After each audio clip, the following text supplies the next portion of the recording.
لكن الصغائر مثل النظرة مثل الكلمة التي المزايدات بين الإنسان وبين أهله أو ولده أو جاره، قد يخطئ عليه قد يغلط قد يتكلم عليه، هذه من الصغائر تكفر باجتناب الكبائر، كفر الصلاة والصدقة والأمر بالمعروف والنهي عن المنكر.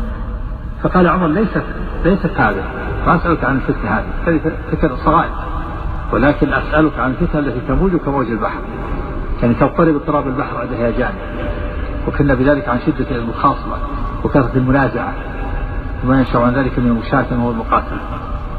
فقال حذيفة يا أمير المؤمنين لا بأس عليك منها، الفتن يعني الحروب والقتال التي يحصل بين المسلمين، كما قال لا ترجعوا بين الكفار يضرب بعضكم رقاب بعض. فقال عمر يا عمر لا بأس عليك منها، إن بينك وبينها بابا مغلقا.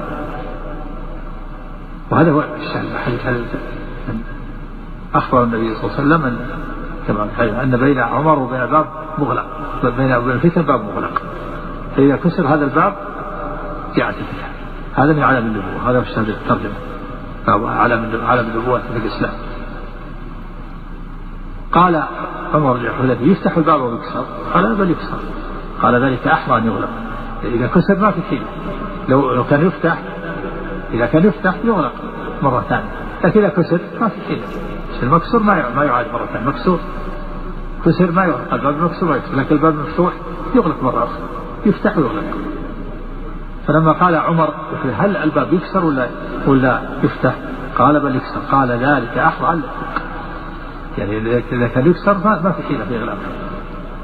فقالوا قلنا علم الباب، حرف الاستفهام التقدير أعلم عمر الباب؟ قال نعم، كما أن دون غد الليل، يعني يعلم عمر من هو الباب كما يعلم أن دون غد الليلة، الذي يفصل بين دون غد الليلة هذه، فكذلك فكما أنه يعلم أن الذي يفصل بين غد الليلة يعلم هذا الباب. إني حدثت حديثا ليس بالأغاليب، جمع غلوطة وهي ما يغالط به، يعني حدثت حديثا صدقا محققا. قال فهمنا أن نسأله من هو الباب، وأمرنا أن مسروق فسأله من الباب، من هو الباب الذي يكسر؟ فقال عمر، يعني قتل عمر هو الباب، عمر هو الباب، فإذا قتل كسر الباب وجاءت الفتنة. نعم، وهذا الشاهد، هذا عدم على النبوة. نعم.